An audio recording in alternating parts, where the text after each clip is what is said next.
Olá, povo de Deus, 17º domingo do tempo comum, 30 de julho de 2024. Nossa reflexão de hoje é a partir de segundo livro dos Reis, 4, de 42 a 44, Efésios 4, de 1 a 6, João 6, de 1 a 15.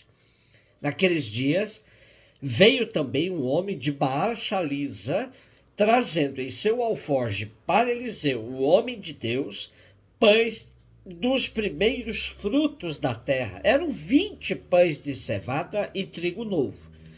E Eliseu disse: dá ao povo para que coma. Mas o seu servo respondeu-lhe: como vou distribuir tão pouco para 100 pessoas? Eliseu disse outra vez: dá ao povo para que coma. Pois assim diz o Senhor: comerão e ainda sobrará. O homem distribuiu e ainda sobrou, conforme a palavra do Senhor. Eliseu era profeta, discípulo e herdeiro do grande profeta Elias. Ele aprendeu sua profissão de profeta vendo como Elias agia.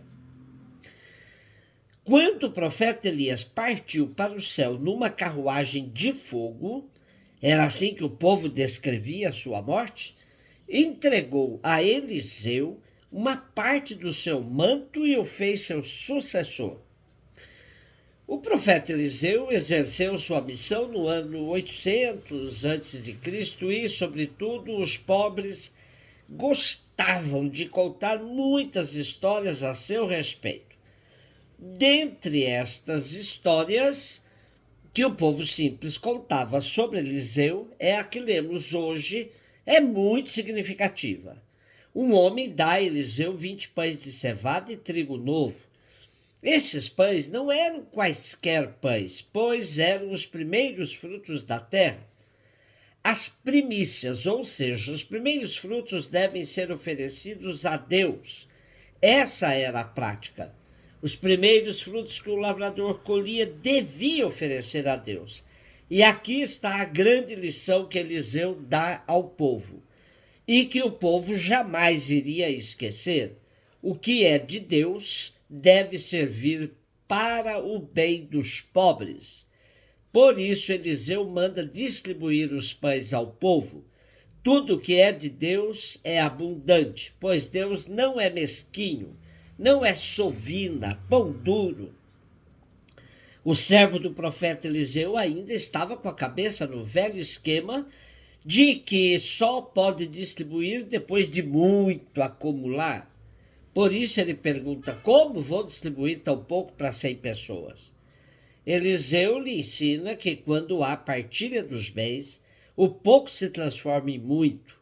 Eliseu inverte a lógica do sistema de acumulação, mostrando que basta obedecer à palavra de Deus e distribuir sem medo de ficar sem. Assim o criado do profeta obedece, distribui o pão e todos comem e ainda sobra. Evangelho de João 6, de 1 a 15. Jesus foi para o outro lado do mar da Galileia, também chamado de Tiberíades. Uma grande multidão o seguia porque via os sinais que ele operava a favor dos doentes. Jesus subiu ao monte e sentou-se aí com seus discípulos. Estava próxima a Páscoa, a festa dos judeus. Levantando os olhos e vendo que uma grande multidão estava vindo ao seu encontro, Jesus disse a Filipe: onde vamos comprar pão para que eles possam comer? Disse isso para pô-lo à prova, pois ele mesmo sabia muito bem o que ia fazer. Filipe respondeu: nem 200 moedas de prata bastariam para dar um pedaço de pão a cada um. Um dos discípulos, André, o irmão de Simão Pedro, disse: está aqui um menino com 5 pães de cevada e 2 peixes. Mas o que é isso para tanta gente? Jesus disse: fazei sentar as pessoas. Havia muita relva naquele lugar e lá se sentaram aproximadamente 5.000 homens. Jesus tomou os pães, deu graças e distribuiu-os aos que estavam sentados, tanto quanto queriam. E fez o mesmo com os peixes. Quando todos ficaram satisfeitos, Jesus disse aos discípulos: recolhei os pedaços que sobraram para que nada se perca. Recolheram os pedaços e encheram 12 cestos com as sobras dos 5 pães, deixadas pelos que haviam comido. Vendo o sinal que Jesus tinha realizado, aqueles homens exclamavam: este é verdadeiramente o profeta, aquele que devia vir ao mundo. Mas quando notou que estavam querendo levá-lo para proclamá-lo rei, Jesus retirou-se de novo, sozinho, para o monte.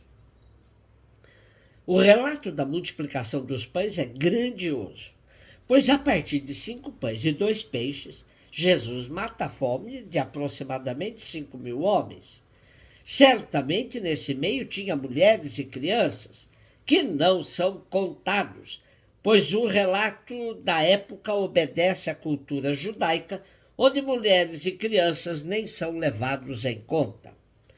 Quando essa história sobre Jesus era contada nas comunidades, tinha a função de relatar que ele ultrapassava os profetas da antiga aliança.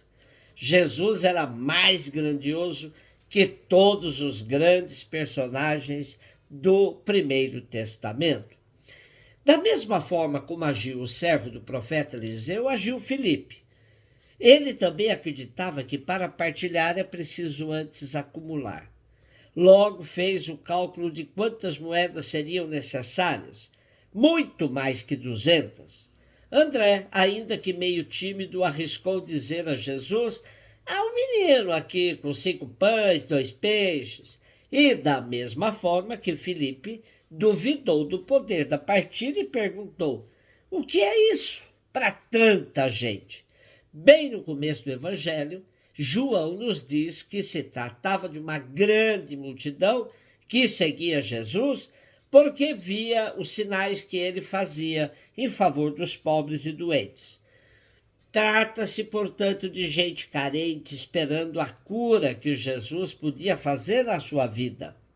Então eram pessoas que não tinham mais que esse menino, 5 pães e 2 peixes, pois esse era o alimento diário dos pobres no tempo de Jesus. O fato de Jesus estar sentado bem no alto do monte era a maneira de o povo contar que Jesus tinha o mesmo poder dos grandes, como Moisés, por exemplo. E quando Jesus manda o povo se sentar, ele está dizendo a esse povo que com ele eles não precisavam ter um relacionamento de escravos, pois os escravos jamais podiam se sentar para uma refeição. Ao dizer para o povo que eles podiam se sentar, era o mesmo que dizer: vocês agora estão livres e são meus convidados para a refeição. Jesus tomou os pães, deu graças, Eucaristia, e distribuiu-os aos que estavam sentados. Esse gesto nos lembra a última ceia, quando Jesus ceava com seus discípulos que estavam sentados à mesa com ele. Tomou o pão, deu graças e o distribuiu, dizendo: tomem, comam esse pão, é meu corpo que é dado para vocês. Dessa forma, essa distribuição dos pães que Jesus faz com a multidão é um compromisso que antecipa o mesmo compromisso que se dá na Eucaristia. Os 12 cestos que sobraram simbolizam a totalidade do povo da nova aliança, pois na antiga aliança eram 12 tribos. Na nova são 12 discípulos de Jesus, que significam a multidão dos salvos por Jesus. E na segunda leitura, tirada da carta aos Efésios, possivelmente escrita por um discípulo do apóstolo Paulo, há uma exortação para que a comunidade viva segundo os princípios cristãos: humildade, paciência e amor no relacionamento.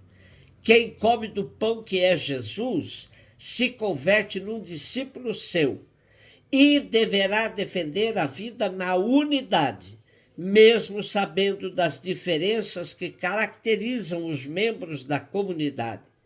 Há um só corpo e um só espírito, como também é uma só a esperança a qual fomos chamados. Há um só Senhor, uma só fé, um só batismo, um só Deus e Pai de todos. Por isso precisamos viver em unidade, vencendo as picuinhas que nos dividem. Um beijo no seu coração.